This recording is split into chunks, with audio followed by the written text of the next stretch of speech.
also taking care of his family at this time is very important to him. So with that, time's yours. Let's start with Sam McDowell.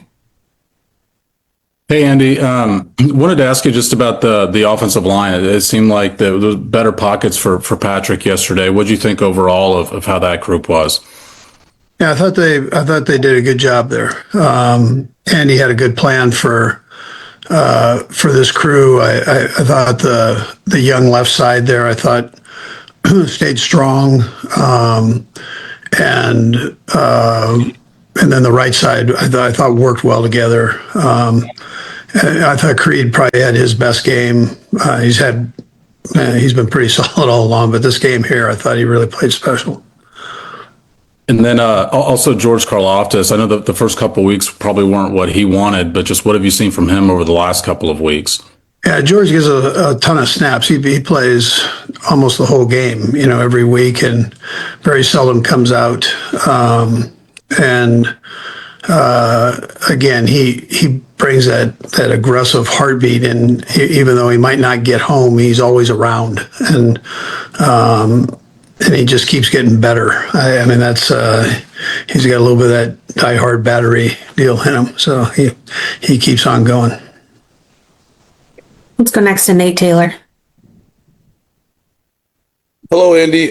Two guys from a rookie standpoint that you guys have been playing more, and I'm just interested to see what your sort of level of excitement is about Noah Williams and Brashard Smith and where you might see their progress going throughout the course of the season.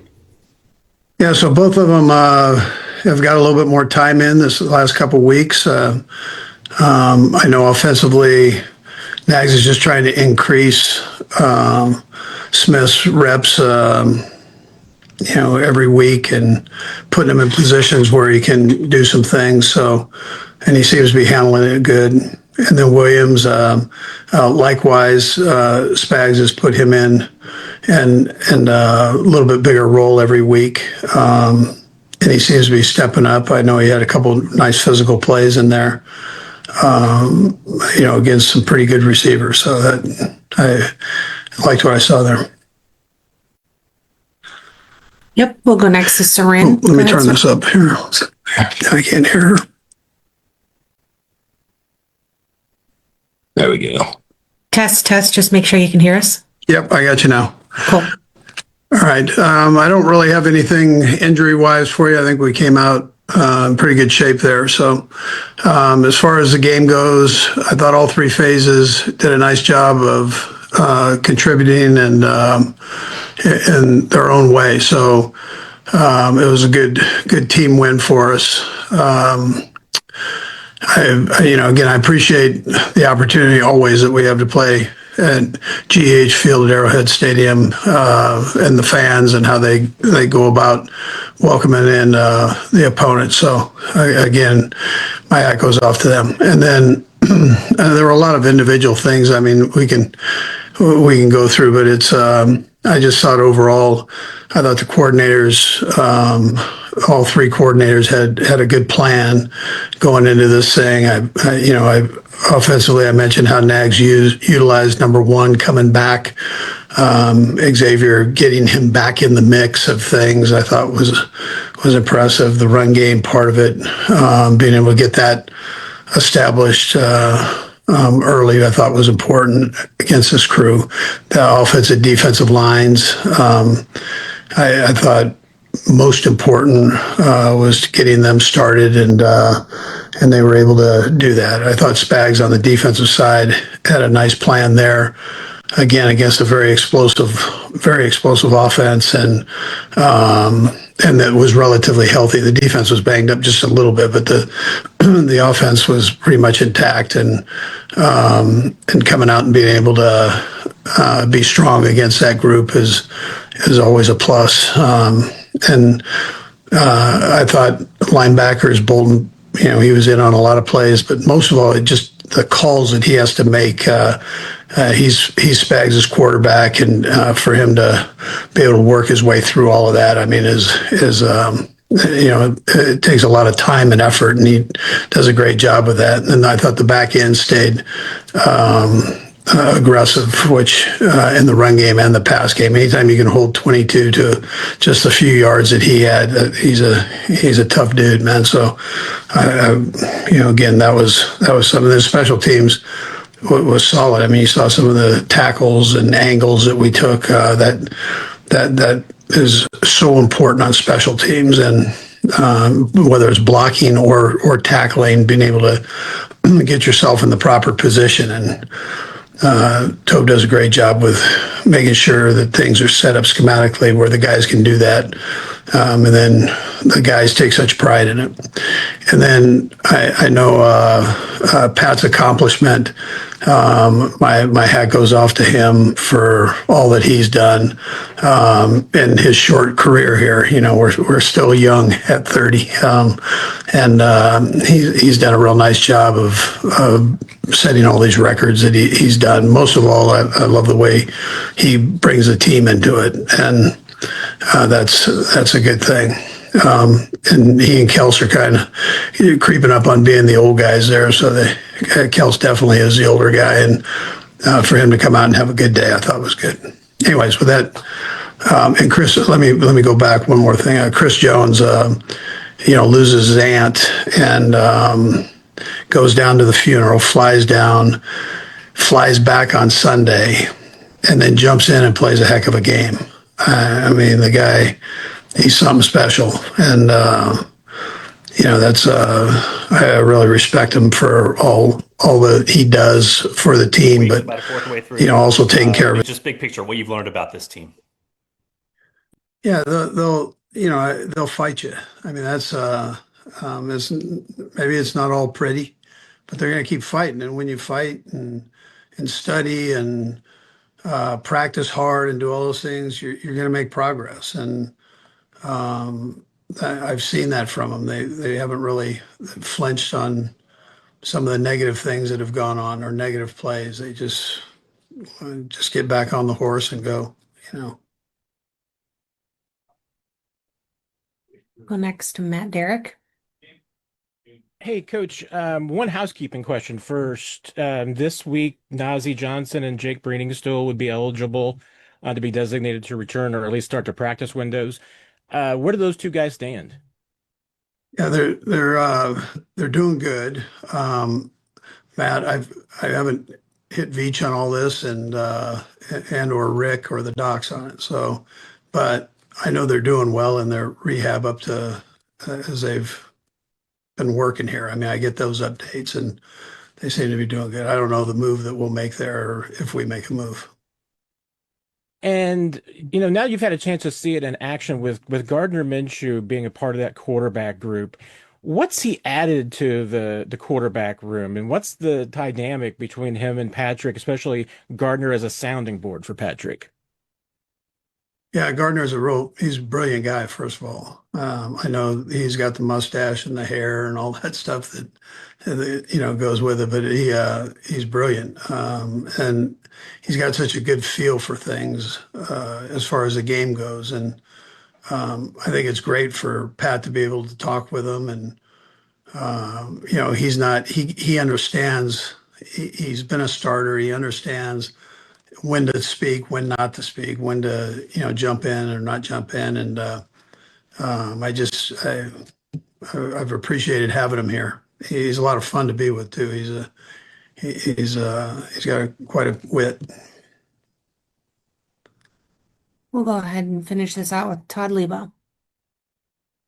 Coach, I just have a kind of a league question. Last night we had a tie, 40-40 in that game. And you've only been a head coach in one tie. That was the old rules. I know you've been around the competition committee and stuff. Are the overtime rules now? Is this where they should be? The 10 minutes and 2 possessions? Are we just going to have some ties sometimes? Yeah, I mean, listen, nobody wants a tie, I don't think. That's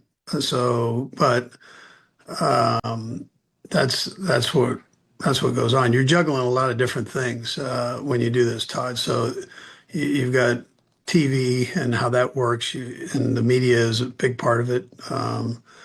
And then you've got time restrictions, so on and so forth, that you've got to, these guys all. The Kansas City Chiefs came out strong with a commanding Week 4 victory over the Baltimore Ravens, a win that firmly re-established their presence as a leading team in the AFC.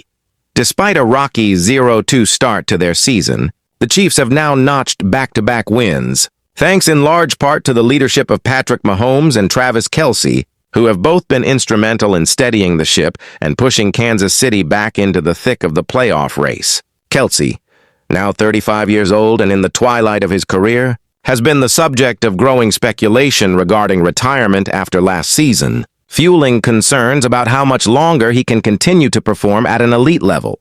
With his age and the pounding his body has absorbed over a long career, keeping Kelce healthy and fresh has become a top priority for head coach Andy Reid and the Chiefs' staff. As a result, Kelce's snap counts have been carefully managed this season, a deliberate strategy to ensure he remains effective for the games that matter most. Against the Ravens, Kelce saw action on 48 snaps, a notable reduction compared to previous years, and Reid was clearly satisfied with that number.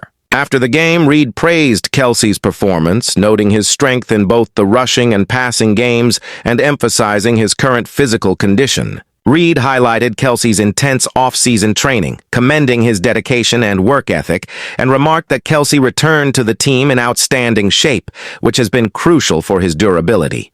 Reid also talked about the balancing act required to manage Kelce's workload, acknowledging Kelce's competitive drive and his desire to be on the field for every play, but maintaining that it's the coaching staff's duty to intervene and limit his reps when necessary. Kelce, Reid explained, brings not just his talent, but also a mentality and energy that lifts the entire offense, making him invaluable both on and off the field. If you're enjoying these behind-the-scenes insights, consider subscribing for more updates straight from the Chiefs' locker room. Through 4 games this season, Kelce has recorded 15 receptions on 22 targets, amassing 182 yards and scoring 1 touchdown. While those numbers are solid, they are a step down from the dominant production he's posted in previous campaigns, suggesting that the days of Kelce being the offense's focal point every week might be over. Nonetheless, Kelce continues to play a pivotal role, and the Chiefs are clearly intent on preserving his impact for the postseason when his experience and playmaking ability could prove decisive. As the regular season unfolds, the plan is to keep Kelce fresh by limiting his workload, even if that means fewer highlight reel performances during the weekly grind.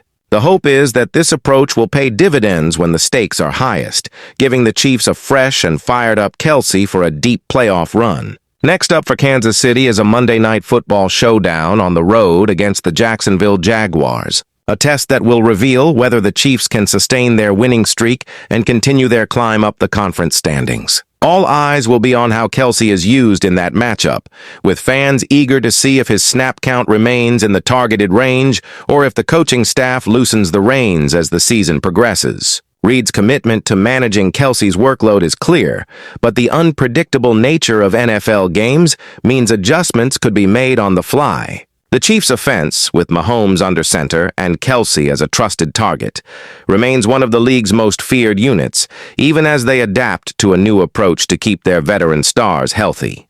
The chemistry between Mahomes and Kelce is still evident, and their connection has been vital in key moments. But the team's ability to spread the ball around and get contributions from other playmakers will be an ongoing storyline to watch. As the season moves forward, fans and analysts alike will be monitoring Kelce's usage, looking for signs of how the Chiefs are positioning themselves for another championship run. For more Chiefs news and exclusive interviews, don't forget to hit subscribe. With each passing week, the balance between short-term success and long-term planning becomes more important, and how the Chiefs manage their aging stars like Kelce could define their season. The excitement around the team is palpable, and Kansas City's relentless pursuit of another Super Bowl continues to captivate fans across the league. From Reid's strategic adjustments to Kelce's enduring passion for the game, the story of the 2024 Chiefs is one of adaptation, resilience, and the determination to remain at the top of the NFL landscape. Stay tuned as the journey continues with high expectations, and the city of Kansas City rallies behind its beloved team, ready for whatever challenges lie ahead.